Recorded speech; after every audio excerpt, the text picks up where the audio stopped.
संत day का दिन और 29वें नंबर का काव्य, और काव्य कह रहा है दूसरे नंबर का प्रातिहार सिंहासन। क्या कहा गया? सिंहासन नहीं, सिंहासन। बोलो सिंह आसन। सिंह का मतलब जैसे लोगों ने एक भ्रांति पैदा की है अरुण जी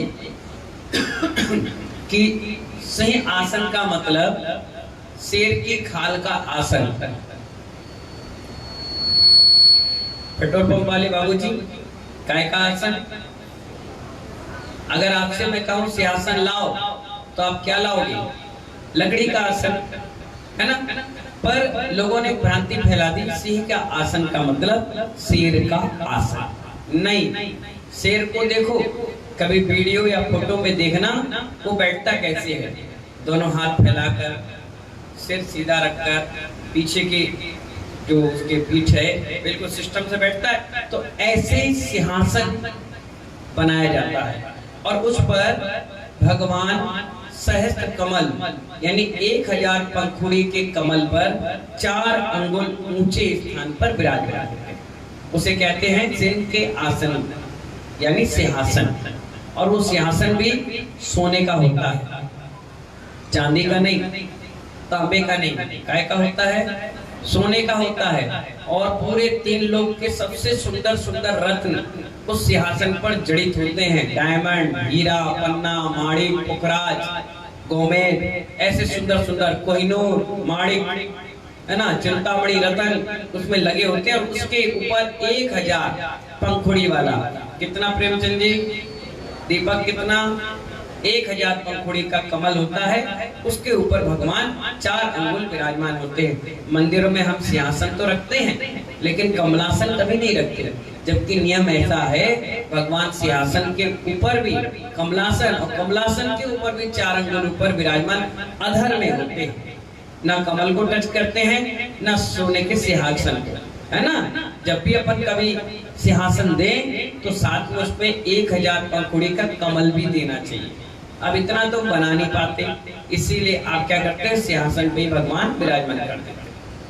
विनोद जी समझ में आए ना? सिंहासन।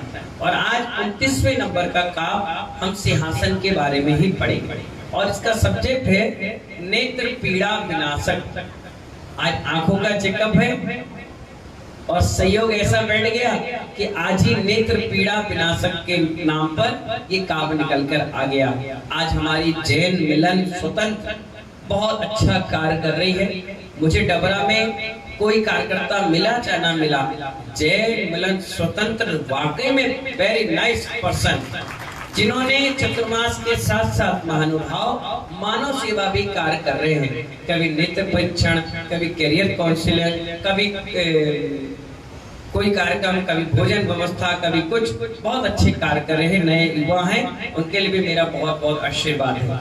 आज नेत्र पीड़ा विनाशक नाम का काव्य सिंहासन के ऊपर आचार्य मांगतुक स्वामी महाराज ने कहा है, उसको अपन शुद्ध भी करेंगे और पढ़ेंगे। दूसरी बात, जब इसकी मंत्र क्रिया के ऊपर आएंगे, अपन विधि पर आएंगे, तो कहा गया जो नशीली चीजें खाते हैं जैसे बीड़ी, तंबाकू, चरस, गांजा, अफीम, शराब और धतूर होता है, एक देसी, वो 3 चीजें कई ऐसी नशीली, तो वो नशीली चीजें कोई सेवन कर रहा है और उसकी आदतें नहीं छूट रही हैं, तो इस विधि को अगर आपने कर लिया तो कहीं हद तक आदमी छोड़ने का प्रयास कर देगा। एक प्रश्न है आपसे, ये माला है, इसको किसने पकड़ा? ये माला को किसने पकड़ा है? हमने पकड़ा। अगर हम छोड़ेंगे तभी तो ये छूटेगी। खंबे को तुम पकड़ लो राजू और कहो कि खंबा मुझे नहीं छोड़ रहा, तो लोग कहेंगे मूर्ख इंसान है, तू छोड़ तो छूट जाएगा। जब मन में आ जाए ना नशीली चीजों का त्याग करने के भाव, तो इस मंत्र तंत्र और काव्य की कोई आवश्यकता नहीं, आप यूं ही छोड़ दो।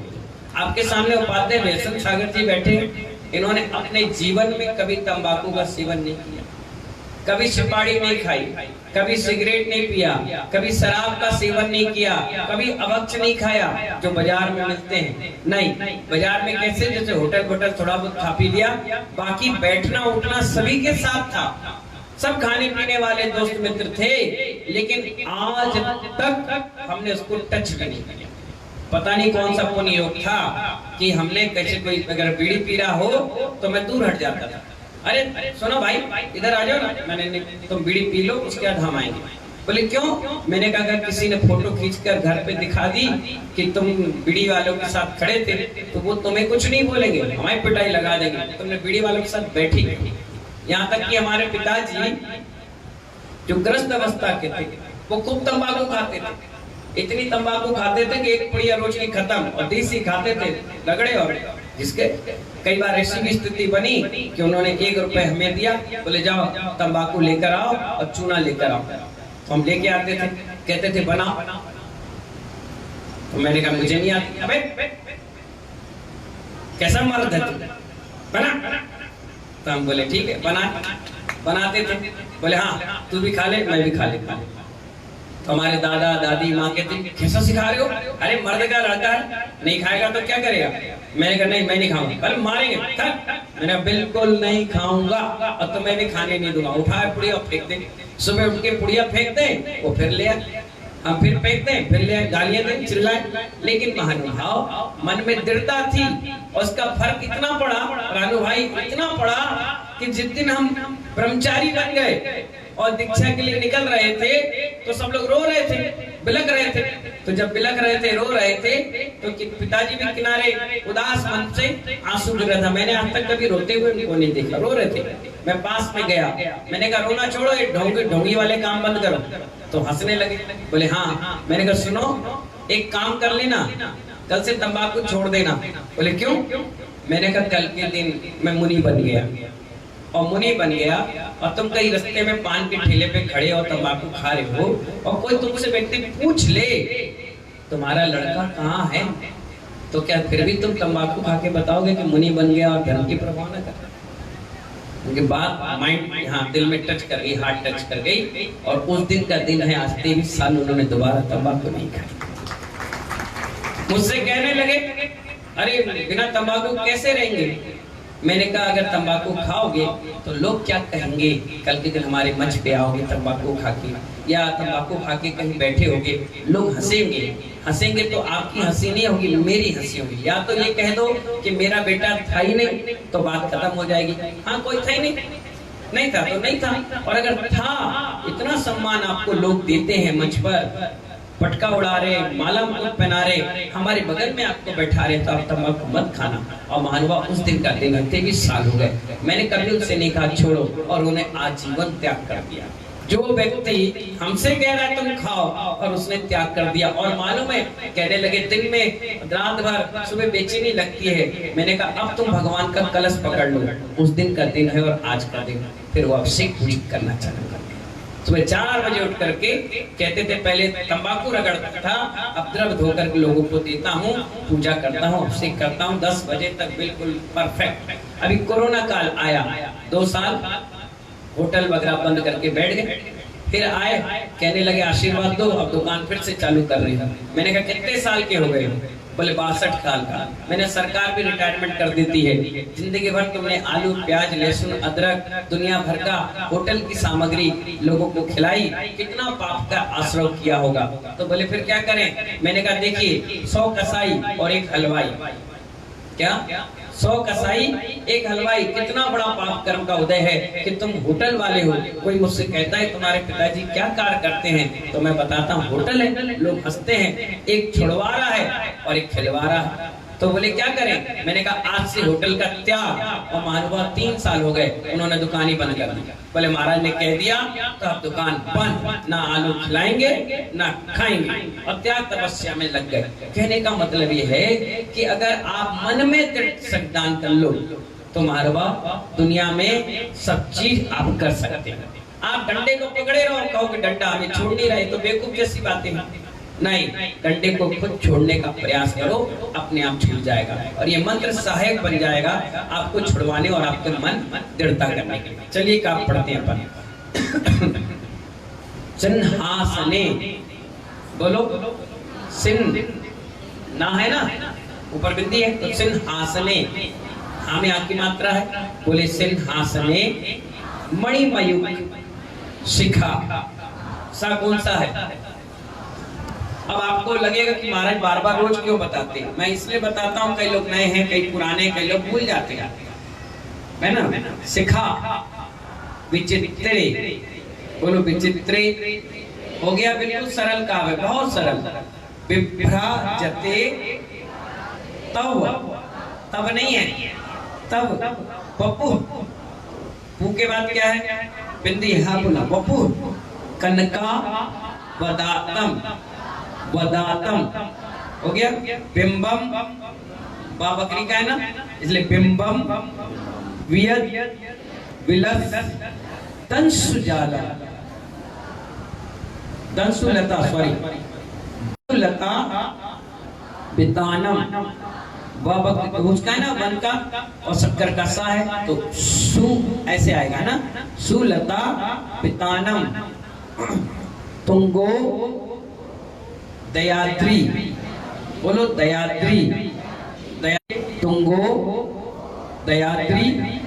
शिव सहस्त्र रस में, फिर से बोलिए, तुंगो दयाद्री शिव सहस्त्र रस में। दो सा है, एक सड़क वाला, एक शक्कर वाला। तो सड़क वाले में दांत टकराएगा, दंती सा, और शक्कर वाले में मूर्धन है, सीटी निकलेगी। शिव सिर शिव सहस्त्र रस में, ठीक है ना। चलिए, शुद्धि हो गई। कोई दिक्कत परेशानी? बहुत इजीली है, बहुत सरल है। शुरुआत के 4-5 काव्य में सीखना पड़ता है, उसके बाद भक्तांबर पढ़ने वाला खुद पंडित कहला जाता है अपने आप। अब आपसे मैं कोई भक्ति पढ़वाऊंगा ना, तो आप इजीली पढ़ लेंगे। आपको बोलने में कोई, और कहने में, सुनने में, समझने में ज्यादा समय नहीं लगेगा। हमने भी भक्तांबर तो सीखा और सारी गाथाएं पढ़ना सीख गए, ठीक है ना। चलिए, सिंहासने मणिमयूख शिखा विचित्रे।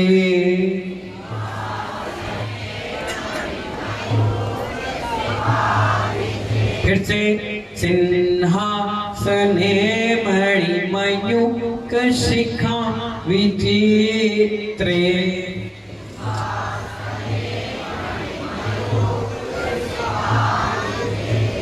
विभ्राजते तव वपुः कनका वदातम्।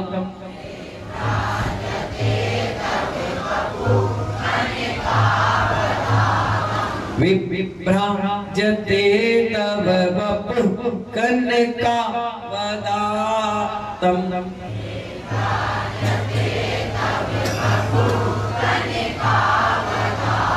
बिंबम वियद विलसदं सुलता वितानम।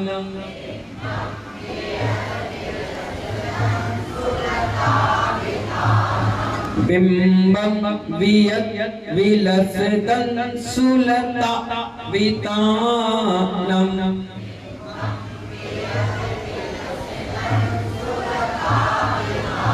तुंगो दयाद्रि शिव सहस्त्र रस में।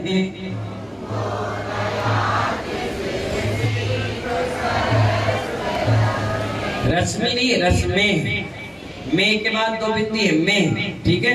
तुंगो दयाद्रि शिव सहस्त्र रस में।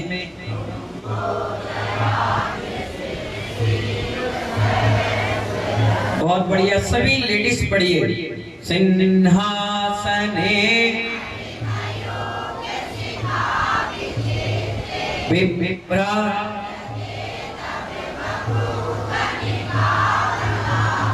बिंबम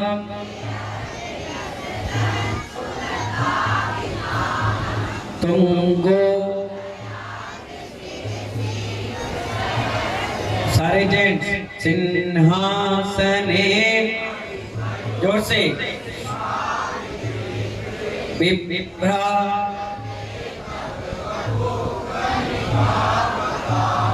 बिंबम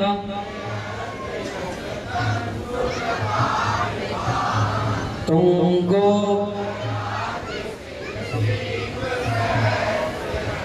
बहुत बढ़िया, एक साथ पढ़िए। सिन्हा, जोर से। बिभ्रा,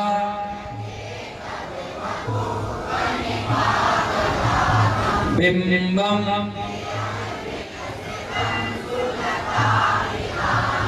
तुंगो,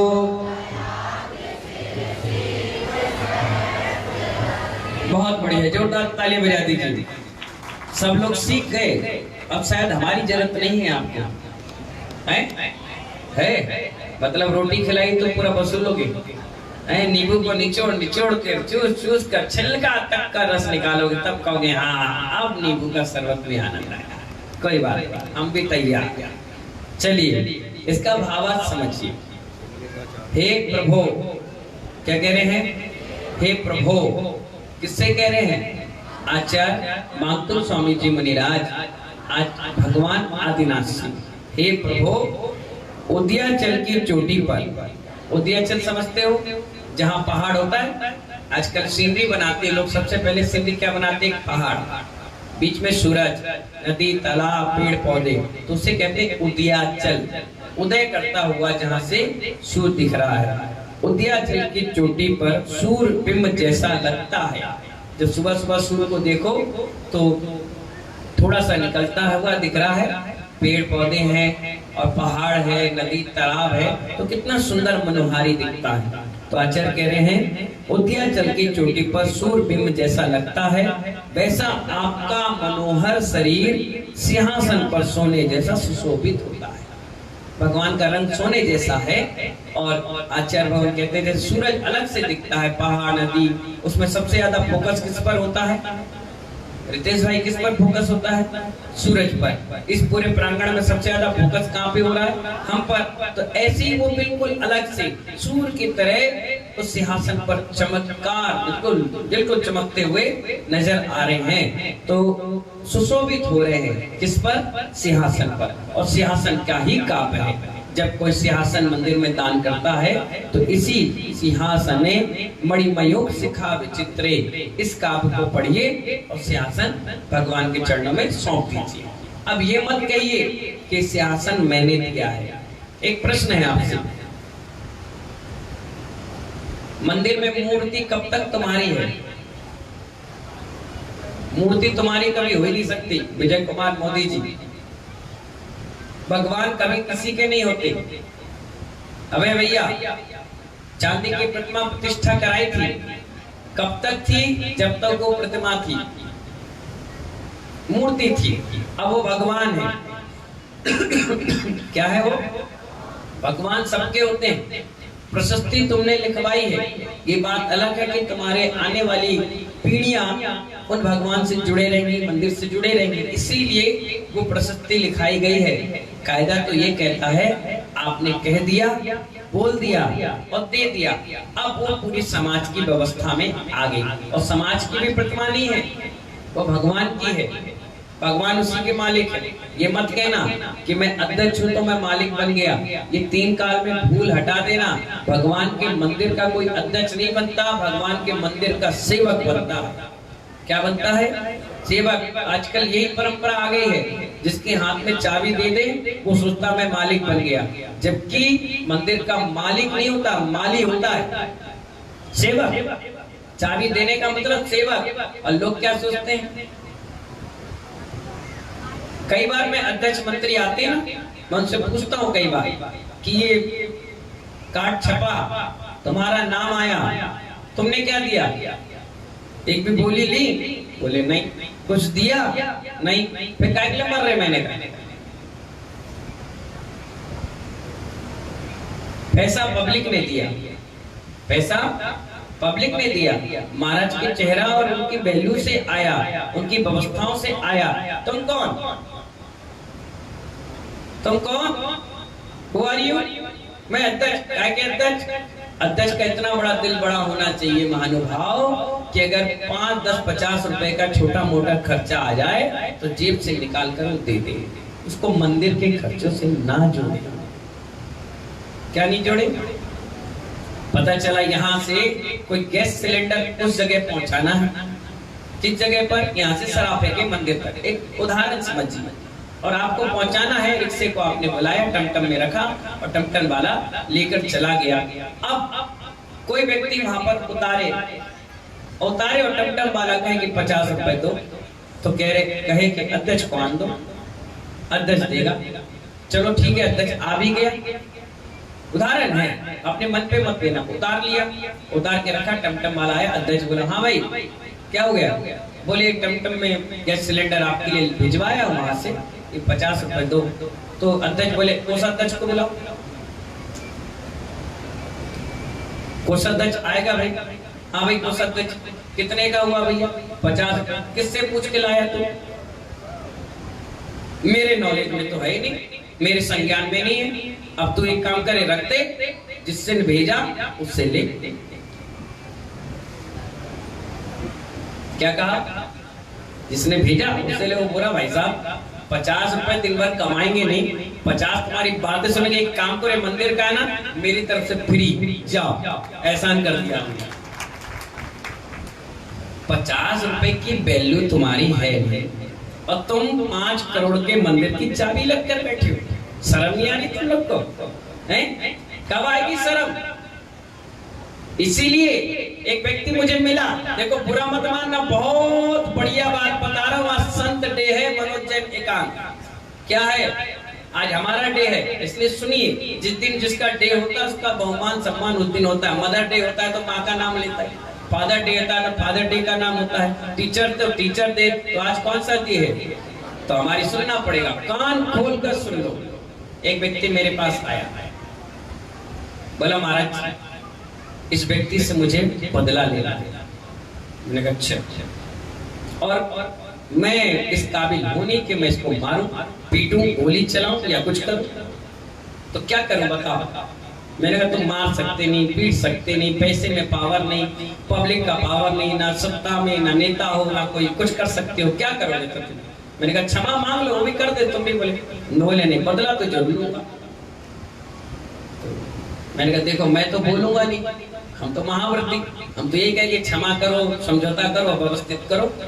बोले महाराज जी एक जगह मैंने पढ़ा था, आपको भी बता रहा हूँ। मैंने कहा अच्छा बता दो। हम बहुत सरल लोग, हमें बता के चले जाते हैं, पर जब मैं माइक में बैठता हूँ तो मैं भी बता देता हूँ, मैं नहीं छोड़ता, मैं पेट का बहुत साफ था। तो महानुभाव एक हफ्ते की बात, वो वापस आया, बहुत खुश होकर के आया, नया फ्रिज लगा के कपड़े पहन के आया। मैंने क्या बात है, आज बहुत खुश हो? तो कह रहा महाराज जी मेरा बदला पूरा हो गया। बदला पूरा हो गया? क्या किया तुमने? बोले चुनाव हुए थे मंदिर में, मैंने ट्रस्टी का अध्यक्ष उसको बना दिया। मैंने कहा तुमने तो बहुत अच्छा काम किया, अध्यक्ष बना दिया। बोले बहुत अच्छा काम नहीं किया महाराज जी, जो मंदिर के अध्यक्ष मंत्री कोषाध्यक्ष बनते उनके घर की हालत देख लो, सब सड़ के मरते। एक भी अध्यक्ष दीक्षा ले, संयम ले, त्याग करे तो बता दो। अब मेरा बदला पूरा हो गया, मैंने ऐसी चिंगारी लगाई है कि 2-4 पीढ़ी के बाद पूरा वंश नाश हो जाएगा। मुझे खुशी मिल रही है, मैंने उसको ट्रस्ट का अध्यक्ष बना दिया। कहीं तुम ऐसे फंस तो नहीं रहे? बहुत कड़ा सत्य है, इसको सोचना, विचार करना, कभी कभी विचार करना। जो निस्वार्थ सेवा करते हैं उन अध्यक्षों की बात नहीं कर, ये भी अध्यक्ष थे, 8 साल मंदिर के अध्यक्ष थे। कितने? 8 साल थे। भिंड जैसे समाज की कहाँ 40,000 जैन समाज रहती है, और अध्यक्ष थे। 8 साल में 5 चतुर्मास कराए। और लोग आज भी कहते, मैं गया था अभी उस मंदिर में, रुक कर आया, लोग कह रहे जब तक ये अध्यक्ष थे उस मंदिर में कभी काम बंद नहीं हुआ। और ये भी कहते थे महाराज पैसा आया और हम मंदिर में लगा देते थे, हम रखते नहीं थे। हमने कहा रख के करेंगे क्या, लोगों ने दिया है तो उपयोग करो, तुरंत लगाओ। तो लोग इनका चेहरा देखकर, पदमचंद जी पहले नाम था इनका, पदमचंद जी का चेहरा देख करके खूब करते थे और खूब लोग देते थे। आज भी जब मंदिर में गए, इनका बड़ा अच्छा स्वागत हुआ, वहाँ प्रवेश हुआ, तो लोग कहते थे हमसे महाराज श्री ये जब से अध्यक्ष चले गए मंदिर में काम नहीं हो पा रहा। अब इनको 3 बड़ी शिखरें बनाई, 3 शिखर बनवाई, तो आज देखो खुद शिखर पर बैठ गए। ये फर्क पड़ता है। जो निस्वार्थ सेवा करते हैं, निस्वार्थ भक्ति करते हैं, उनके मंदिर की सेवा से उनके घर परिवार पनपते हैं। और जो निस्वार्थ सेवा नहीं करते, सिर्फ पद के लोलुपता होती है, वो कभी भी आगे नहीं बढ़ पाते, फेल हो जाते हैं। मैंने कई बार देखा, कई उदाहरण देखा। तो इसीलिए मेरा कहने का मतलब ये है, जहां आपके हाथ में चाबी आए तो उस मंदिर में पहले कह दिया करो, उस अध्यक्ष को बनाया करो जिसका दिल बड़ा। अब कई बार ऐसा होता है कि आपने किसी को भेजा, जा भैया ये काम करके आ जाओ, जयपुर चले जाओ। चलो सपोज करो जयपुर गया कोई व्यक्ति, और यहाँ से गया और होकर के आया, तो स्वाभाविक है उसके जेब से खर्च हुए होंगे लाख, 50,000, 10,000, 20,000। तो एक कभी कभी मन में चिंतन आता है। देखो मेरा चिंतन है, मैं किसी को थोप नहीं रहा कि भाई आप यहाँ से गए, हो करके आए, खा पी करके आए, रह करके आए। सपोज करो 2,000 रुपए आपने अपने ऊपर खर्च किया, तो क्या घर में रहते तो वो 2,000 रुपए अपने ऊपर खर्च नहीं कर पाते आप? भाई खाना तो आप खाते, नहाते, सोते। अब वहां गए तो देखो भैया यार गाड़ी बड़ी अच्छी चाहिए। यहाँ डबरा में थे तो टूटी वाली टमटम में घूमते थे, फटफटिया में। क्या अगर 2 मिनट कहीं रुके तो चाबी बंद कर देते, पेट्रोल खर्च नहीं हो जाए। और यहाँ से जब गए तो क्या कह रहे हैं, वो आर्टिका गाड़ी लाओ यार, इसमें जर्क नहीं लगे। अच्छा भैया काय के लिए जा रहे हो तुम? चंदा लेने के लिए। काय के लिए जा रहे हो? मूर्ति लेने के लिए। काय के लिए जा रहे हो? निमंत्रण देने के लिए, जर्क नहीं लगे। अच्छा, और एक काम करना, एसी जरूर लगाना। तो क्या है, गर्मी बहुत है। अच्छा भाई साहब, एक बार तुम्हारे घर की फोटो भेजना, टूटा वाला पंखा में पूरा परिवार सोता है, और वो भी कैसा, घर रुक गया, उसको लात मारे, तब जाके वो चला। टूटे वाले पंखे में रह रहा है, लेकिन मंदिर के खर्चे से जा रहा है तो एसी चाहिए। अब वहां गए तो घर में बिना चिपड़ी वाली रोटी खा रहा है और एक सूखी सी दाल। अरे भाई साहब पनीर लाया, जयपुर आया। अच्छा भैया होटल कैसी चाहिए? यहाँ तो जमीन में सो रहा, फटा सा गद्दा, बदबूदार। अरे भैया 1,200 रुपए वाले कमरे में रह के आएंगे, थोड़ा अच्छा लगना चाहिए। सोचो कहाँ जाओगे तुम, कहाँ मिलेगी जगह तुम्हें? और वहां से जब आए तो मेरे पास खड़े हो गए, महाराज मूर्ति ले आए हम। अच्छा, बहुत बड़ा पुण्य का काम किया आपने। हाँ महाराज जी, अब मुझे कहाँ जगह मिलेगी? मतलब नीचे। नीचे क्यों मिलेगी जगह? क्या किया तुमने? मूर्ति लेने गए थे कि अपना खर्चा पानी व्यवस्था बनाने गए थे? नहीं मिलने वाली आपको जगह। वहां भी हाउसफुल है, तुमसे अच्छे वहां पहले पहुंच गए, वहां रिजर्वेशन कोटा हो चुका पैक, वहां भी जगह नहीं है, कहाँ जाओ?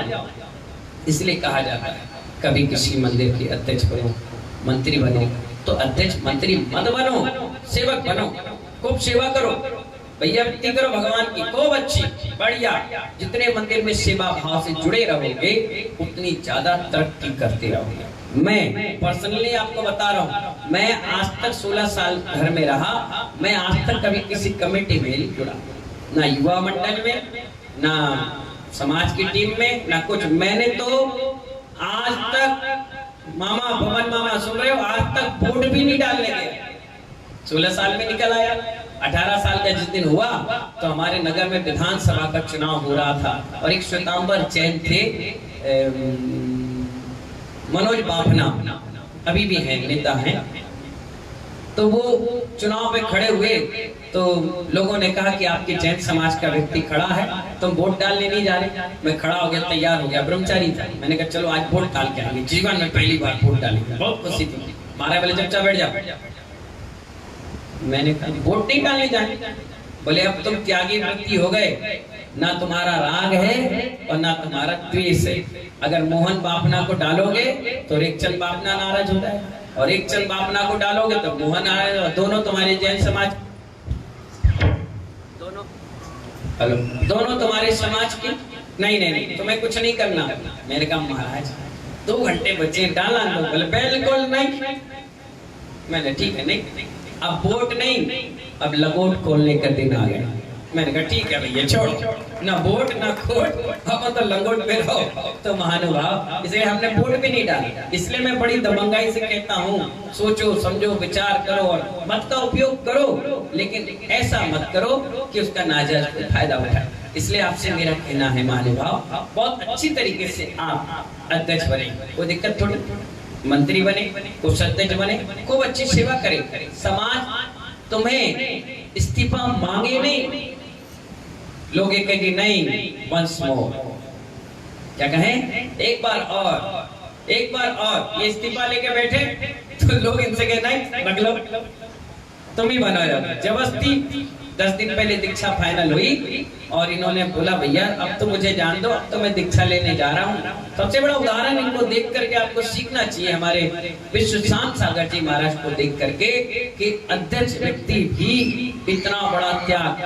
आज के समय में रुपया पैसा दौलत मकान जमीन तो आदमी त्याग कर सकता है, लेकिन पद नहीं छोड़ सकता। ये सबसे टिपिकल चीज है, पद छोड़ देना यानी बहुत बड़ा बात हो गई। आप देखिए, अगर बड़े बड़े लोग भी होते हैं, उनका कार्यकाल 3 महीने का, 4 महीने का, 8 महीने का बचा होता है, तो उनकी धक-धक होना चालू हो जाती है। अरे यार अब अध्यक्ष पद चला जाएगा, अब अध्यक्ष पद चला जाएगा, अब अध्यक्ष पद चला जाएगा। नहीं, हमारे यहाँ आचार्यों ने कहा है, आचार्य और उपाध्याय पद भी एक ऐसा पद है जो लास्ट में तुम्हें छोड़ना पड़ेगा।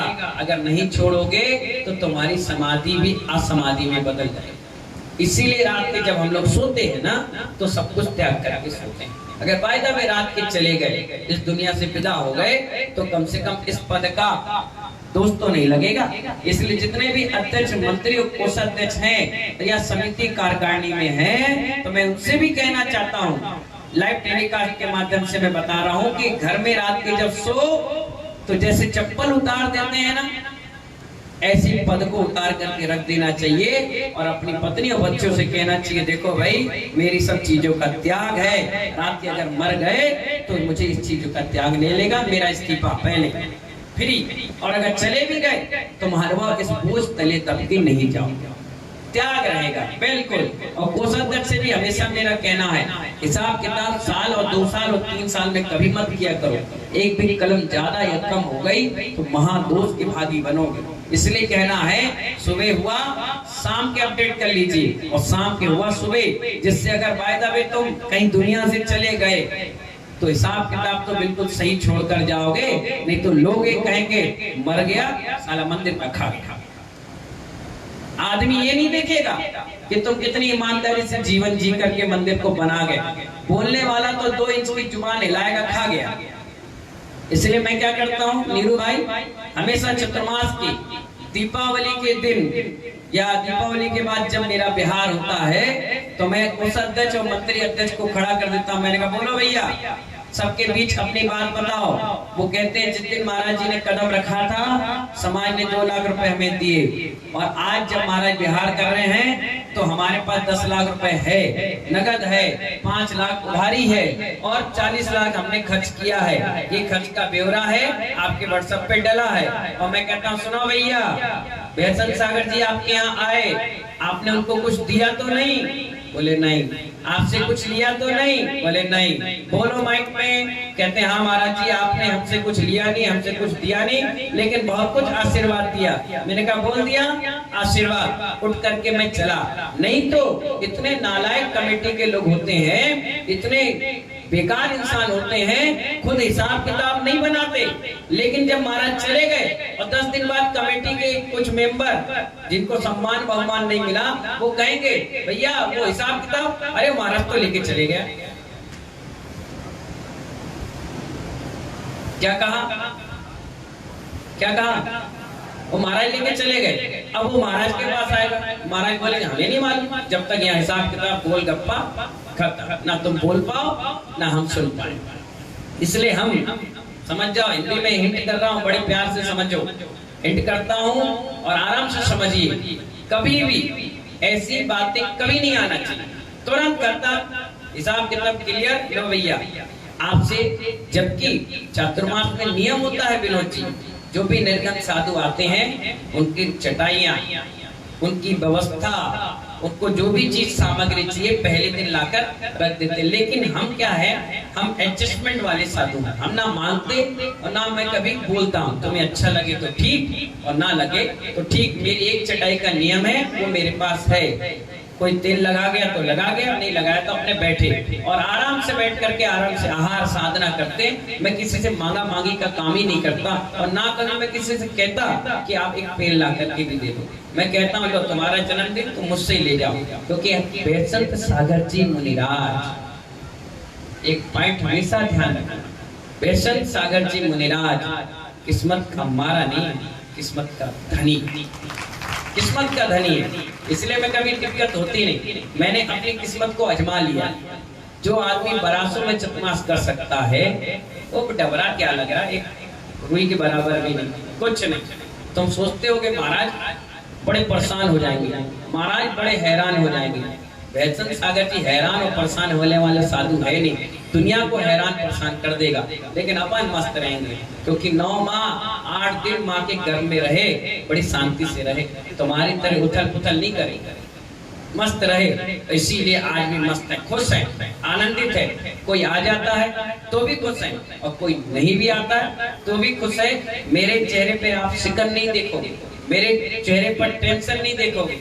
हाँ, ये हो सकता है थकावट हो सकती है मेहनत की, लेकिन थकान से मेरे इरादे बदल जाए कभी नहीं, नो नेवर नथिंग। ये सोच ही नहीं है मेरे अंदर। कभी भी मैं कदमों से नहीं चलता, इरादों से चलता हूँ, इसलिए सक्सेसफुल हूँ। अगर कदमों से चलूंगा तो महानुभाव कभी चल भी नहीं पाऊंगा। इरादे नेक है, ईमानदारी है अंदर से, नीट एंड क्लीन है। जो कहना है बोलो, जो बोलना है बोलो, कहो, सुनो, मानो और आगे चढ़ो। इसीलिए हमेशा सक्सेसफुल होता है। इसीलिए बड़े गुरु जी, एक गुना से एक व्यक्ति आया और कह रहा है महाराज जी हमारी जमीन पड़ी, हम संत भवन बनाना चाहते हैं। उन्होंने मालूम है कहाँ, भोपाल से उस व्यक्ति को मेरे पास भेजा और बोला जाओ, इसमें महारथी हमारे बेसंत सागर जी हैं, चुटकियों में काम करा देंगे, जाओ। मैंने कहा अभी गुना जाने का मेरा टारगेट नहीं है, जिस दिन जाऊंगा तब देखूंगा, अभी टेंशन नहीं ले रहा। अभी तो डबरा में हूँ, अभी तो 1 महीने आराम से निकले हैं, 4 महीने और शांति से और धन प्रभावना से निकलेंगे, उसके बाद देखेंगे। तो महानुभाव संत डे है, इसलिए बीच बीच में आपको थोड़ा सा टिप्स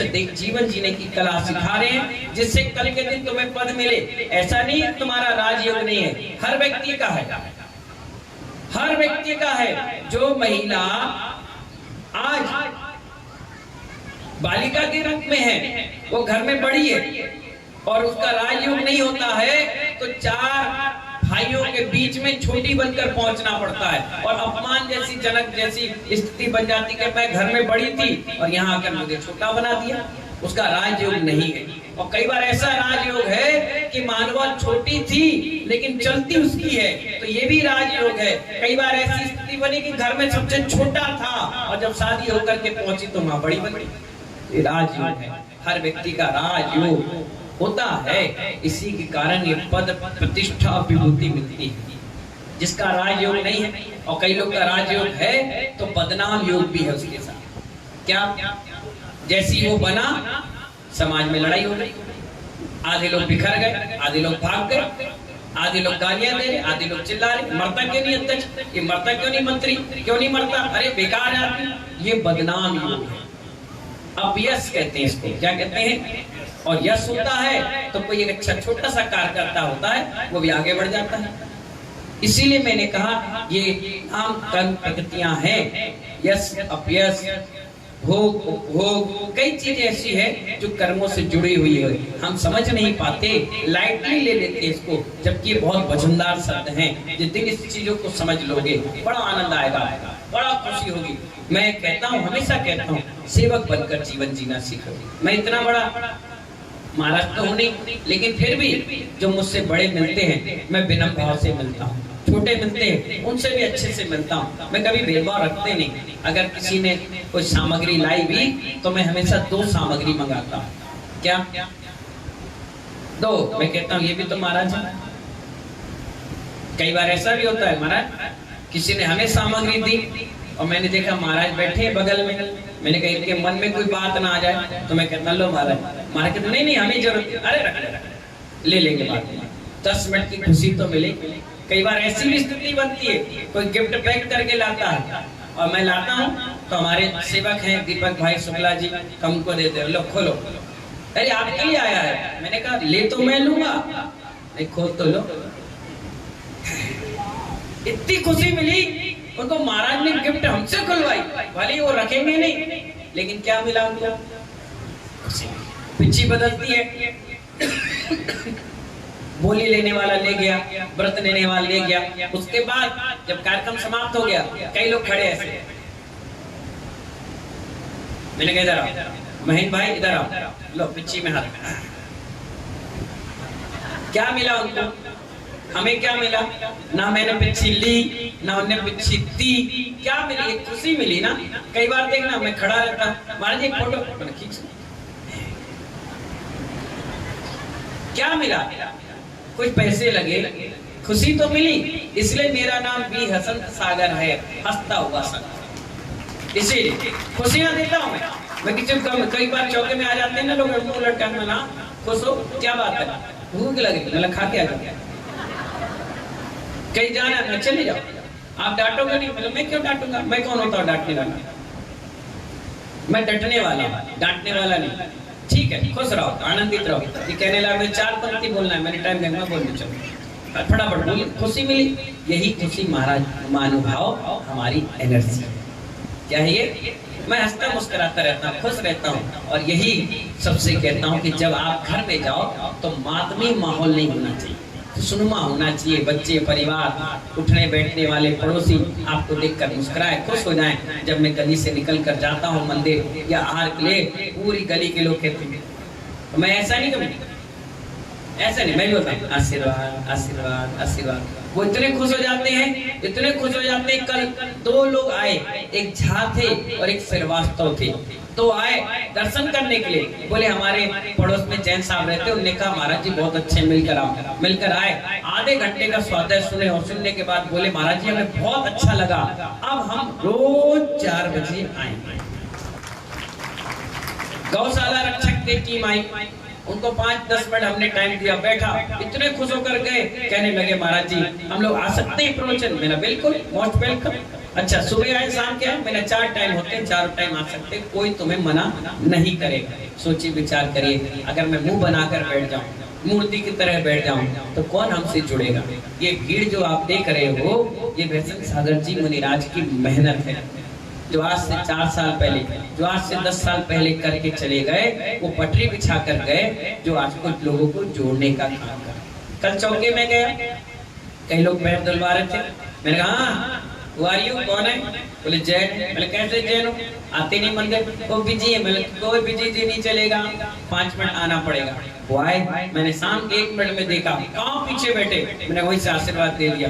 उसने तुरंत मुझको शाम के पकड़ लिया, महाराज जी आपने मुझे देख लिया? मेरा बेटा तेरे बाल कितने हो बता देंगे, बाल बता दो? मैंने हाँ बताएंगे नहीं, लेकिन बताएंगे नहीं, मुझे मालूम है तुम आ गए थे। मेरी नजर में सब रहता है, सब रहता है। कब तक? जब तक आपके बीच में रहता हूँ। और जिस दिन कमरे में बैठता हूँ तो मैं सब भूल करके अपने आप में उतर जाता हूँ, मुझे कोई मतलब नहीं होता। पारे की तरह जिंदगी होती है, कोई पकड़ नहीं पाने वाला, उलझी पहेली होती है संत, कोई सुलझाने वाला नहीं है, इसलिए तो संत को उलझी पहेली कहते हैं, ठीक है ना। तो अपन ने इसको मंत्र को पढ़ेंगे, रिद्धि मंत्र।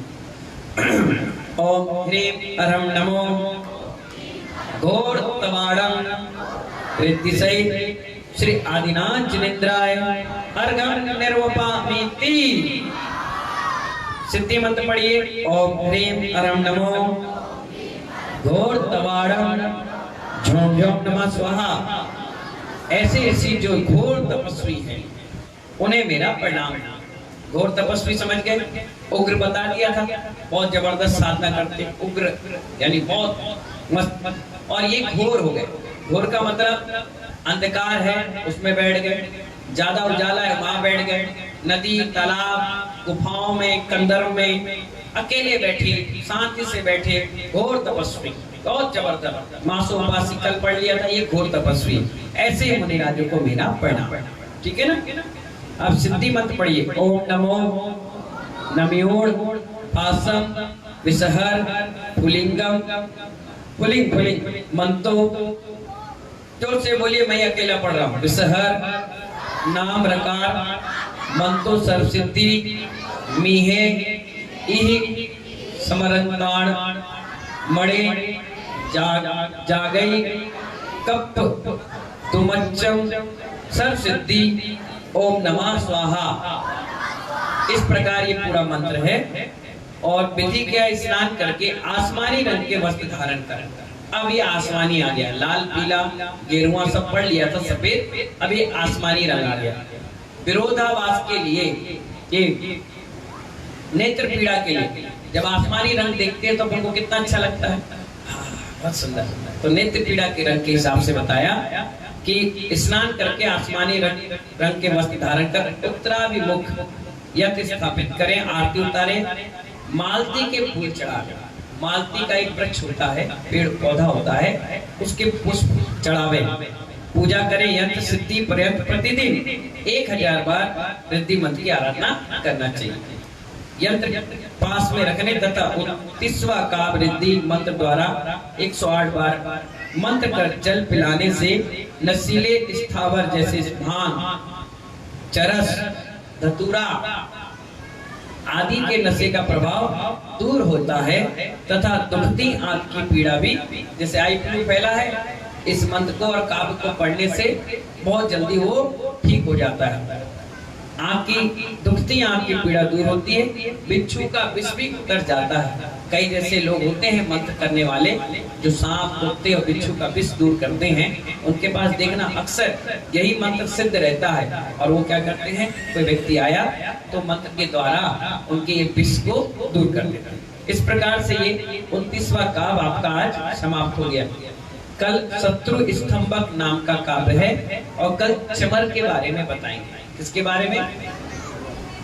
अशोक वृक्ष हो गया, सिंहासन हो गया, अब चमर के बारे में चर्चा चलेगी। कल कैसे लगाना चाहिए, कहाँ लगाना चाहिए, कब लगाना चाहिए, किस किस को लगाना चाहिए, ठीक है ना। इन्हीं मंगल भावना के साथ जय बोले आदिनाथ भगवान की।